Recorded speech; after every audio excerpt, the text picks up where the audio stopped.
Pernah dengar? 70 kiai yang alim lebih rendah daripada telapakan Habib yang goblok. Ini kira-kira bentuk penjajahan apa bukan? Ini harus dilawan apa tidak?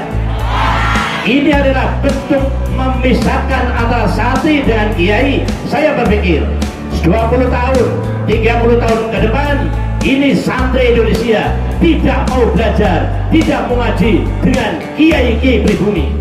Yang kita hormati bersama pengurus PAC anak cabang Muslimat Aliyah.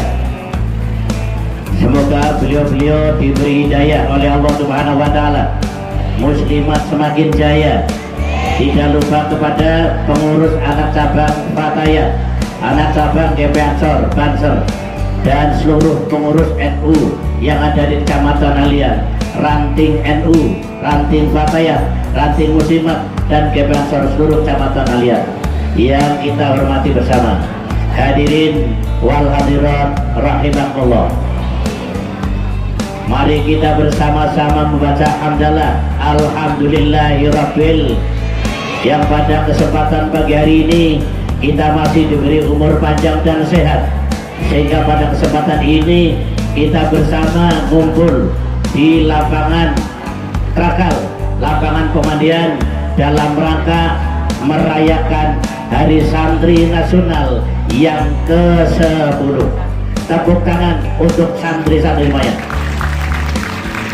Bapak Ibu, sebelum saya menyampaikan panjang dan lebar, saya merasa ternyuh karena melihat lulu lalang kendaraan yang ngurusi kesehatan. Di sini tertera Pusling Aliyah, betul? Saya sedikit cerita. Saya ini orang yang ya mungkin berkali-kali ke Tanah Suci. Kondisi Tanah Suci jika kita bandingkan di Indonesia, satu contoh, setiap hari situasi Masjidil Haram tidak kurang dari 1 juta manusia di setiap harinya. Tetapi ketika jamaah yang ada di Masjidil Haram, jamaah haji maupun umroh, ketika akan mencari puskesmas istilah di Indonesia, kalau di sana klinik kesehatan, mustasfa, di sana sangat kesulitan. Saya pernah mencari satu tempat untuk pengobatan jamaah saya yang sakit, ternyata untuk mencari tempatnya saja ini menghabiskan uang Rp400.000. Tetapi di Indonesia kita harus bangga dan bersyukur hanya dengan sepak bola yang diselenggarakan oleh panitia. Dan seperti pagi hari ini peringatan Hari Santri, disinilah mobil untuk ngurusi kesehatan warga masyarakat selalu tampil dan selalu warawiri yang kita lihat. Tepuk tangan untuk puskesmas. Hadirin sekalian yang berbahagia, resolusi jihad tanggal 22 Oktober 1945 yang lalu ini isinya ada 2 isi pokok. Yang pertama adalah melawan penjajah, betul? Yang kedua adalah mempertahankan kemerdekaan negara Republik Indonesia. Ini dulu. Bagaimana untuk santri-santri sekarang? Bagaimana untuk kiai-kiai sekarang? Karena kita tidak berhadapan dengan Belanda, kita tidak berhadapan dengan senjata. Apa yang harus kita lakukan saat-saat ini? Para Bapak Ibu hadirin sekalian, kita semua ingat, kita santri berkewajiban untuk melawan penjajah.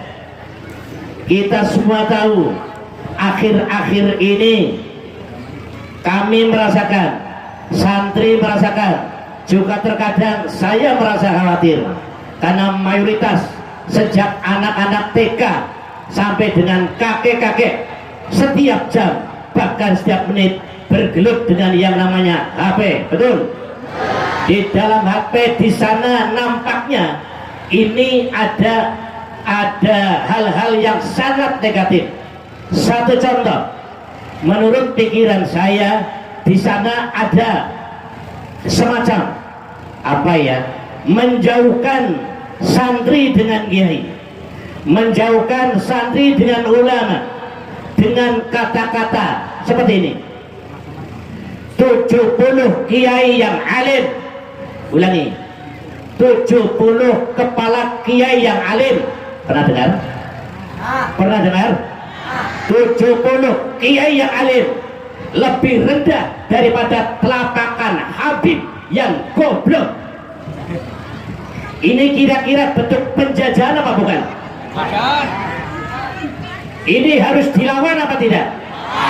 Ini adalah bentuk memisahkan antara santri dengan kiai. Saya berpikir 20 tahun, 30 tahun ke depan ini santri Indonesia tidak mau belajar, tidak mau ngaji dengan kiai-kiai pribumi.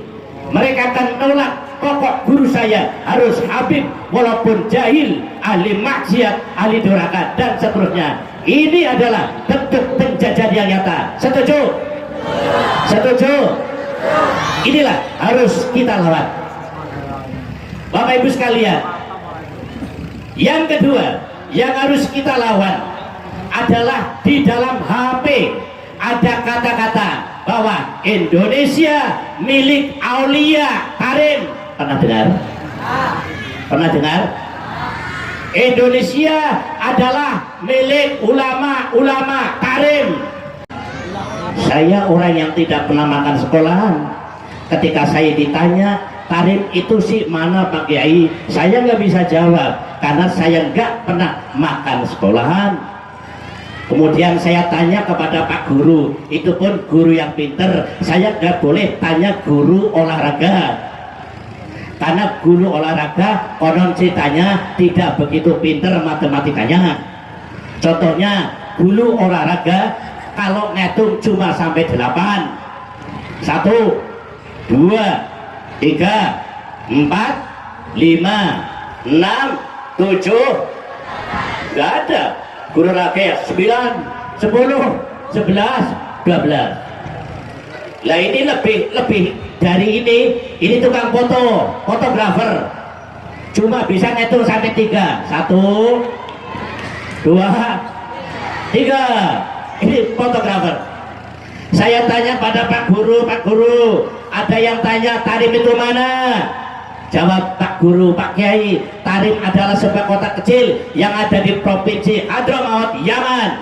Oh, hadirin sekalian, di dalam HP yang anak cucu kita menggeluti HP setiap jamnya, setiap menitnya adalah di sana ada kata-kata bahwa Pulau Jawa, Indonesia milik Aulia Tarim, milik ulama-ulama Tarim. Pernah dengar? Terus apa yang kita banggakan Indonesia ini? Perlu dilawan? Perlu dilawan? Semangat, perlu dilawan. Ayo kita lawan orang-orang yang mengaku bahwa Indonesia, tanah Jawa milik Aulia Tarim. Inilah sebuah bentuk pengakuan yang santri mestinya harus tampil di depan. Kita tidak boleh takut. Kita lawan bentuk penjajahan, apapun penjajahannya. Yang ketiga, dalam HP ada kata-kata khilafah. Pernah dengar? Pernah dengar?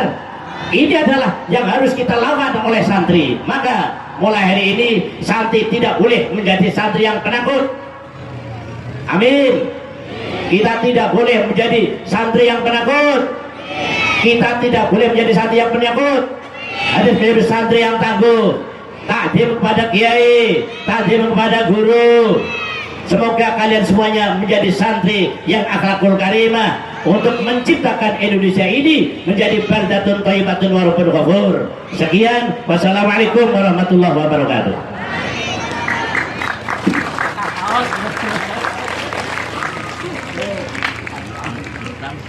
Untuk peserta upacara tidak meninggalkan tempat upacara terlebih dahulu karena upacara belum selesai. Penampilan drum band dari MI Ma'arif Kemangguan.